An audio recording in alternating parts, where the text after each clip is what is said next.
Could this be the best issue of Transformers so far? I think so. Let's talk about Transformers issue number 8. So we start off with Carly and Spike on the beach talking about their collective trauma. Carly having been face to face with Starscream after Starscream killed her father, and Cliffjumper electing not to kill Starscream, has done a number on Carly emotionally, and she's taking it out on Cliffjumper, who has also seen his fair amount of trauma. Also make a pit stop in Cybertron. We're not there long, but we see a Leader One going to rescue what's left of Ultra Magnus, I believe.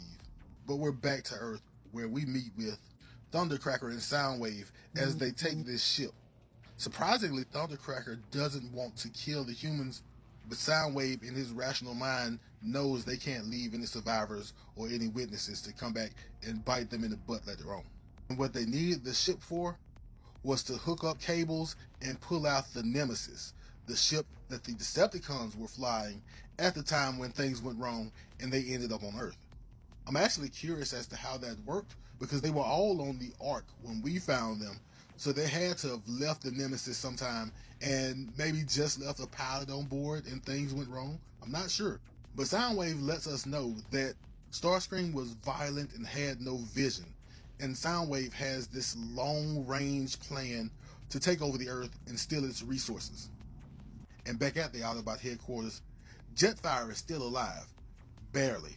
They were able to scrape up enough energon to restore his life force, but he can't transform, he can't even see. And it kind of presents a leadership question for Prime. Let him rest, or use him because you're going to need him. And we'll solve all that later. Right now, Prime is just staying by his friend so he won't feel alone in this time of darkness. You remember when I asked if there was a pilot aboard the Nemesis? I'm not sure if there was a pilot, but there was a prisoner. Apparently, Astrotrain has been imprisoned aboard the Nemesis for years, and he wants Megatron, and he is not hearing anything about not knowing what Megatron is. Soundwave was eventually able to get him to calm down, and he told him whenever they found Megatron, Megatron was his. I don't know how truthful that is, but you gotta say something to Astrotrain because he is about to kill Thundercracker. But the real doozy is that the Nemesis is not going to fly again. They don't have enough energy. There is no energon. They do have enough energy to get the communication systems working, so he can touch base with Shockwave.